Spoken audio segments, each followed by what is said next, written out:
This morning we're talking about finding and being your true self. First thing I'm going to do is make sure that this is where it needs to be. Okay, all right. So I thought of the song that was actually written by Walter Marks and made famous by Ella Fitzgerald and Sammy Davis Jr. and a few others, called I Gotta Be Me. Remember that? Anybody? Yes. So some of the choruses are, I gotta be me, what else can I be but what I am? And another one is, I gotta be me, the dream that I see makes me what I am. The dream that I see makes me what I am. I love that. And I don't love that necessarily because I just discovered the lyrics or science of minding. What I love about it is that when I was growing up, my father was a jazz drummer. And my mother was his, best sidekick, and we had this great music playing in our house, and my mother loved to sing along with Ella Fitzgerald. And she said, Marcia, if reincarnation is real, I want to come back as Ella Fitzgerald. This is my mother who made that classic transition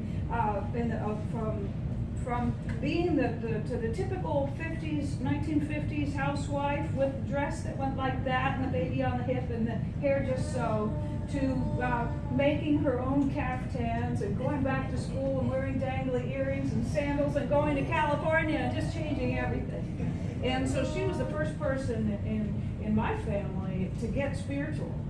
And when I was a troublemaker, she just said, well, I'm going to drag you to this one and that one, and we're going to see if we can help you with all that. So she did.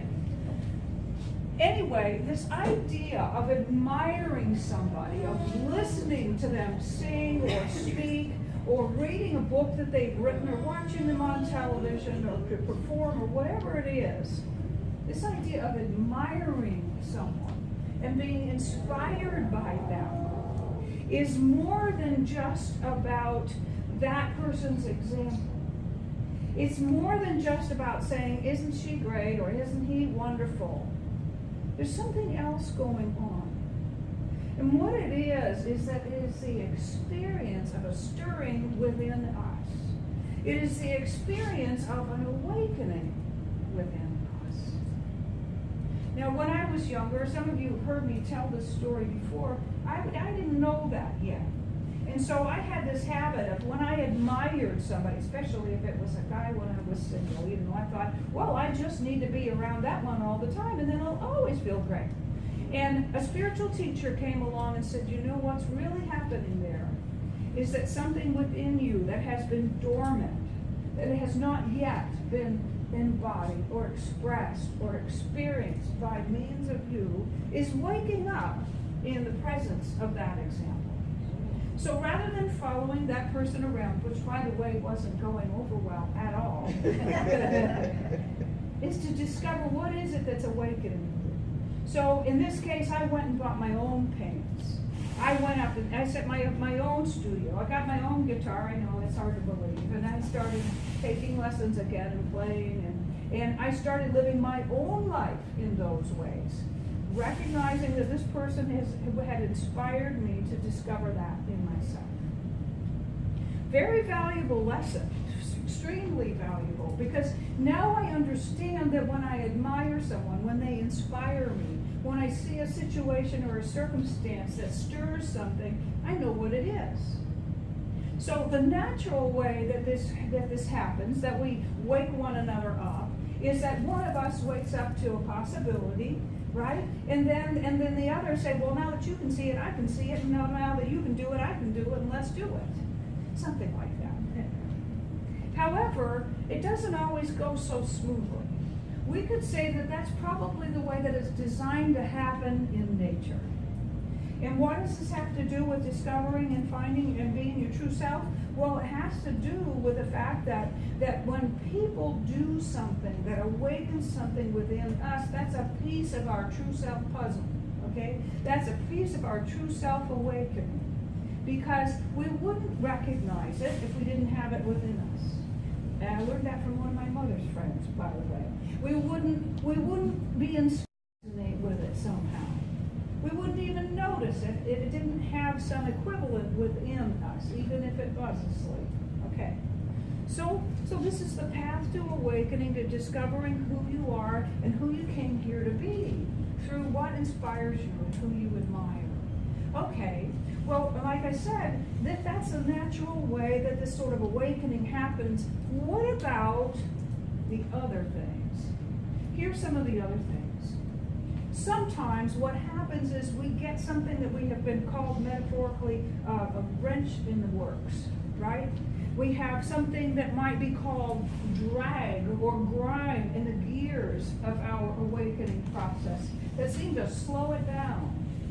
And then what happens is what? We feel obstructed. We feel frustrated. We feel disappointed. We might be angry. We might feel as if we missed the boat.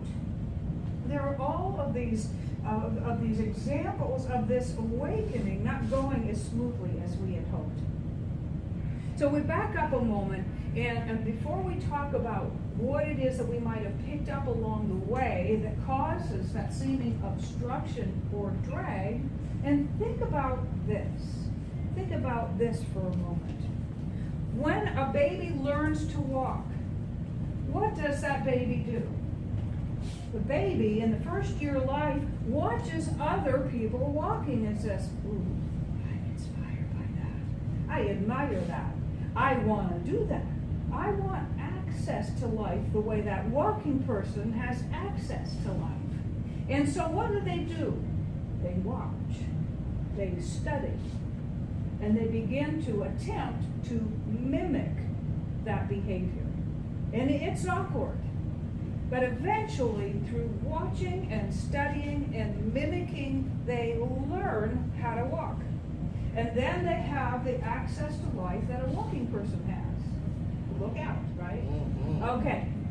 And so we go metaphorically from learning to walk in life to learning how to run and how to play in all of the fields of possibility that are available to us in life. So remember that. That learning how to walk thing is really important because it reminds us that it is very natural to start not knowing how to do something and to want it really bad, okay? But there's a natural process of observation, of study, of mimicking and practice until, guess what? We know how to do that thing. And it doesn't stop with walking, it just starts with walking. And it continues forever, okay? So we back up and we say, okay, that's really wonderful, but I've had this experience of admiring a person and desiring an experience.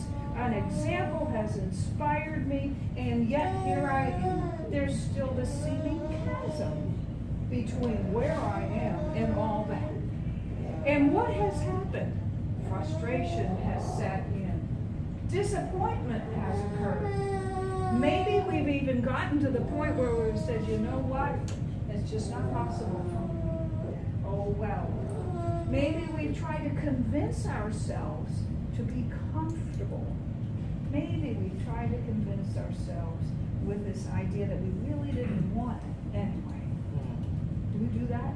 Yes, we do. Ernest Holmes has an interesting little saying about congestion in the metaphysical world. He says that if the body gets too congested, which means that the life energy is blocked and cannot be embodied and expressed and flow through that particular system, you simply get dead. That's what he says. So we really want to give ourselves permission to pursue the unclogging, the unobstructing, the clearing of whatever is holding us back from that life expression. Because if we don't, it'll show up as greater forms of obstruction to get our attention so that we will clear it, so that life energy can move by means of us again. Okay? It's not personal. It's just how it works. Does nature know how to clear an obstruction? You bet. Does nature know how to cleanse and refresh? You bet. Nature knows how to do that. Everything no matter what it is still within, inside, and part of perfection. And still, the natural state, which is available for us, is to be inspired, to recognize that we have a stirring and a desire, and to study and to mimic and to practice until that thing is what we're doing too. If I hadn't given away my guitar and stopped practicing it, see, it was very convenient for me to loan it to somebody who just disappeared, because the truth is I had just stopped practicing. So you don't see me as a person who does that, because I stopped the studying and the practicing and the mimicking, and I was getting pretty decent. You know, it could happen again if I choose it. Okay. When we do that with anything, we can learn that thing. That's what learning is. That's what learning is. Okay, so a while back, probably a year or so ago, I gave this talk on, had to do with the metaphoric significance of the reset button on the beater brush on your vacuum cleaner, right? So think about this. You got this beater brush and you're going around the house and you suck up a piece of string or a tassel on the end of a rug or the power cord on something or a shoelace, and what happens? It goes and it stops, right? You're supposed to say, whoa, and hit the red button and stop it. Because here's what happens. The gears get all tangled up with that thread or that shoelace or whatever. Then the belt gets hot and it's about to break, and it may break. And the engine, the motor, is going to overheat. So this whole thing is about stopping it before that happens. And then you pull the string out, right? And you start over, okay? So what if your mentality and my mentality, your belief system and my belief system has some obstructions and some drag, because over the past several thousand years, we picked up ideas about ourselves and life that are not true. And we began to think of ourselves and life in a way that is less than our divine nature. And so what happened as a result of that is that the machinery of our smooth and graceful awakening and learning and becoming got a little obstructed and a little clogged. Once again, the experience of the clearing is perfect. Now, you can say that metaphorically, oh, I'm a conscious person now, so I'm going to push that stop button, which means I'm going to clear my schedule and go into my quiet place or wherever it is I go to get my act back together before I proceed. I'm going to stop moving. I'm going to reflect. I'm going to meditate. I'm going to ask for some guidance. I'm going to breathe deeply. And when I'm ready, when I'm back into a centered place, I will begin again. Eckhart Tolle in A New Word says, do not keep moving when you're in your pain body. Stop. Because if you keep moving while you're in your pain body, you will meet someone else who is too and have an accident or something like that. Okay? So we know that we need to stop. We need to stop. What about these false ideas that we have picked up along the way that create drag? What might they be? We've heard people say, we love them, we bless them, we know them, we're doing the best that they could with what they knew at the time, and so are we. But we may have heard, you can't do that. We may have heard, that's not possible. We may have heard, we can't afford it. We may have heard, there's no time for that right now, etc., etc., etc. The fact is that we can do anything that we set our minds to. You know, there were master teachers who learned how to clear all of that stuff. They learned how to clear all of that stuff and have that be an example, an inspiring example of that perfect, clear knowing and connection with all that is. And to be an embodiment and a demonstration of that evolution that leads to infinitely higher and higher realms, mansions, experiences, dimensions, levels of being. They didn't say, I learned how to do this thing and I will do it for you, right? A real master teacher does not say, I will do it for you. They say, you too can do this. You too can do this. It's a really good way to tell the difference between a real great teacher and one who's not quite there yet. Because anybody who says, I can do it for you is missing the point. Yes. Right? Right. So here we are. We're on this journey of finding and being our true selves. Reverend Dr. Gary Simmons, who did his, he's a unity minister who did his PhD in this whole thing about church life. He says that when we're off the beam, we've become disconnected from our wholeness. He says that in order to discover who we have come here to be, we simply want to reflect on who we admire, who inspires us, and what the qualities are about that person that really get us inspired and in a place of admiration and desire, and write them down. And then it says, of course, that is who you have come here to be. We have a piece of that exercise in our membership class, and we're going to do it again very shortly, in just a few weeks. Because that's what we're here to do.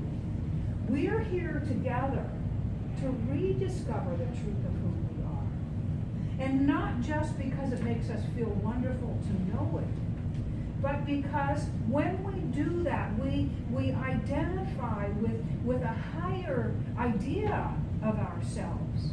And we start to reside at a higher level. We're not in the basement anymore, right? And we begin to embody and express more of all that is possible. And we bring a gift, a unique gift, each one of us, to this world. And this part I love most of all. I love the fact that we are all connected, and so my awakening helps another to awaken. It makes it easier for the next one. I love that part. Yes. I also love the part that any one of us, giving ourselves permission to do that, daring to do that, daring to make that important today, right? Shows another person that it is possible. Yes. And it gives them sort of this unspoken permission to explore and to do the same things. Because this idea that we are lowly sinners, this idea that we are less than, this idea that we are flawed or broken, all of those things are not true. What is true is that we are made in the image and likeness of God. And what is true is that we have gifts to give. We have lives to live. We have possibilities to realize. And we are part of realizing a collective possibility of peace on earth, of harmony together, and this whole different way of being. Very often I confess that I'm a Star Trek fan. And you'll find out that if you don't know this already, because you're probably one of them as well, that in this imagined future, we don't have the problems that we have today. We've done away with them. And everybody is about self-discovery and sharing and service and expression, creative expression and fulfillment. It is more than okay for you to realize that that is true right now. And make room for it in your experience. Yes. So I invite you to consider this journey of finding and becoming your true self, not just a passing fancy, absolutely not a luxury, but a divine imperative. Because there's something within you and as you and through you that gets delivered on this planet in that way. So I invite you to take this idea, this group of ideas back home with you, and every time you pull out the vacuum cleaner, remember that you guard your mind. You guard the portals of your mind the same way that you make sure not to suck up a piece of string, okay? Allow in that which is true, and allow to be expressed by means of you that which is real. and bless and release the rest. And stay in wholeness and watch life get amazing.